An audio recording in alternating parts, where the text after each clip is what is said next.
Hey guys, my name is Toby and welcome back to another exciting Photoshop tutorial where today we're going to be talking about using blend modes and layers to add color to your image in a really interesting way. And I think before we go ahead and start talking about that, it's important to understand what properties actually make up color in your picture. Now there are a number of different ways of describing color. You've got loads of different modes. It's RGB if you're working on the computer and web and that sort of thing. We've got CMYK if you're doing stuff in print. Lab mode is kind of a weird one, but you have a lot of different color spaces, but the most useful one to us is this one called HSB, which is hue, saturation and brightness. This is also sometimes called HSL, which stands for hue, saturation and then either lightness or luminance. And that's kind of the easiest way, I think, to split up the three characteristics that make up color. So if we go to our hue and saturation tool, which is Command or Control if you're on the PC and the letter U, you're going to see we have here hue, saturation and lightness. And this is kind of, how you can absolutely manipulate and control the color of your pixels. So hue is what color it is, saturation is how much of that color there is, and then lightness is how bright or dark that color is. So that kind of gives you all of the tools that you need in order to make every single color imaginable. And you can actually, using blend modes, you can split up those individual properties so you can apply them kind of separately to your image, which I think is quite cool. So what we can do is I'm going to create a new layer, which is Command Shift and N, or Control Shift and N if you're on the PC. I'm going to hit Enter. And then with our new layer, I'm just going to come to our brush tool, and I'm going to just pick a nice kind of reddish, I guess, something like that. And I'm just going to make this a little bit bigger, and then just kind of paint this over our image. Now, what's interesting about this is that if you go into your blend modes and you go right down to the bottom, you have these four here. So you have hue, saturation, color, which we'll come back to in a minute, and luminosity. So you have your HSL. So what this means is that you can actually, if you put on the hue blend mode, it's going to take the hue from layer 1, which is that red, and apply it to the background.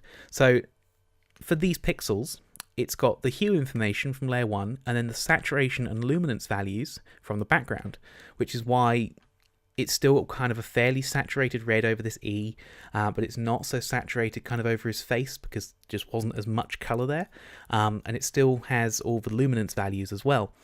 Now, if we change this to saturation, it's not actually changing the color to this red because it's not changing the hue, but it has oversaturated everything because the color that we've actually applied is very saturated. It's saying, right, well, this has got a saturation of something like 200%, so we need to massively oversaturate every area that this is touching.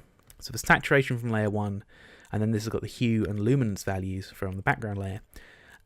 Lastly, we have the luminosity, which is the same thing as luminance and brightness, and this one looks a bit like this. So what you're going to see is that because it's a solid color, it's given us this kind of gray, so anywhere it's touched has gone to that brightness, so that's that kind of solid gray. But you can see it's got the color and saturation information kind of over this from the background image. So if in theory, make our brush quite a lot bigger here, if I just painted this whole thing gray, you can see that we've just got the color information kind of showing through. So that's kind of where this can be quite powerful.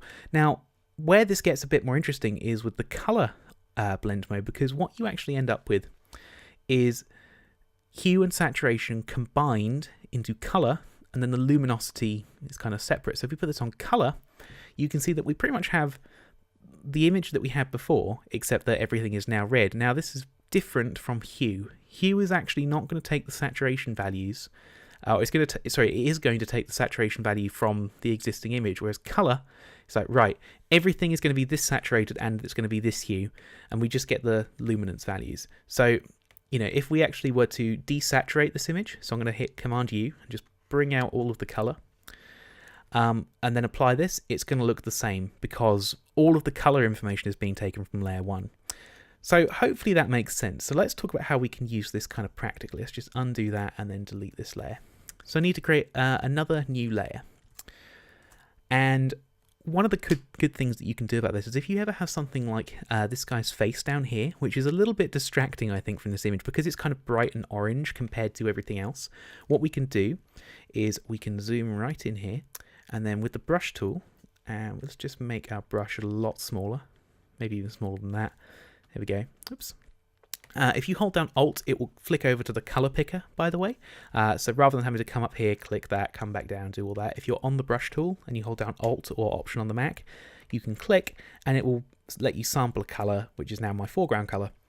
And now that we have that color selected, we can actually just paint kind of over the top of his face here. So this is currently being done in normal mode. We haven't applied our color blend mode yet, but we're just going to kind of roughly go over his face. And you don't have to be too precise about this.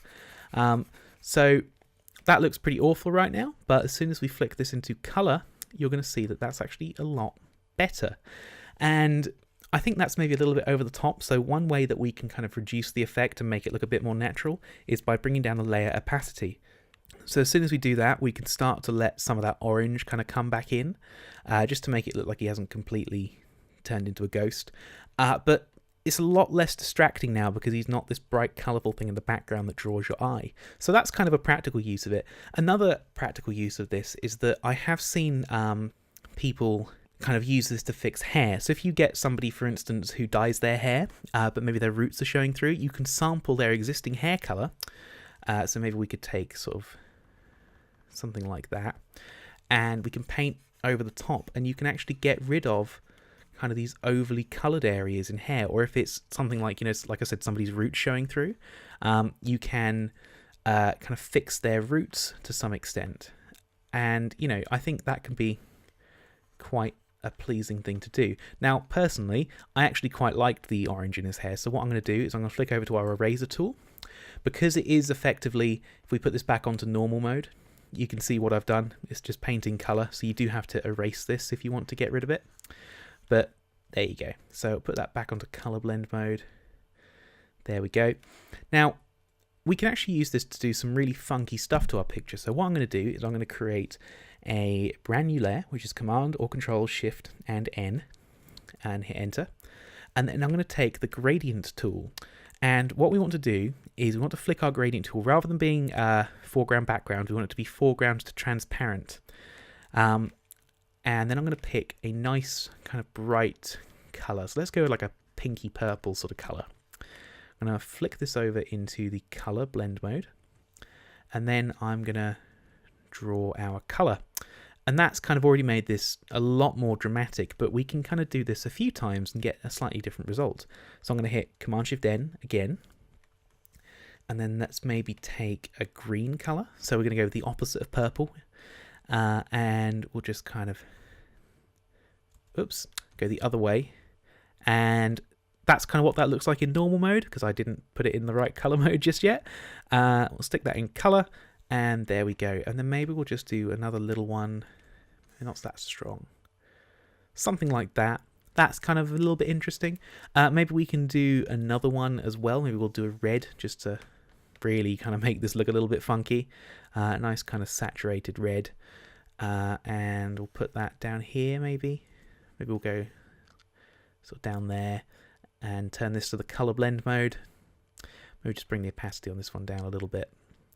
So that's kind of interesting. Now, one thing that I do want to do is I want to kind of keep some of the original color that was there on his face. And the easiest way for us to do that is I'm going to select these top 3 kind of gradient colors, because I'm quite happy to leave his face down there as it is. And I'm going to group these. And I can either do that by clicking this little folder icon down here, or pressing Command or Control and the letter G. And so now we have a group. And now that they're grouped, we can kind of work on these all at the same time by adding a layer mask to them. And then what I'm going to do is I'm going to make sure our layer mask is selected. I'm going to go to our brush tool, make this quite a lot bigger using the square bracket keys. I'm going to right click, make sure it's a nice soft brush. Maybe we'll make this sort of like 400 pixels actually. And then I'm going to hit X to swap my foreground and background colors to paint with black. And we're just going to put back in his face. So as you can see, we've kind of just isolated that bit of his face to put that back in. Just make sure the background's kind of still coloured.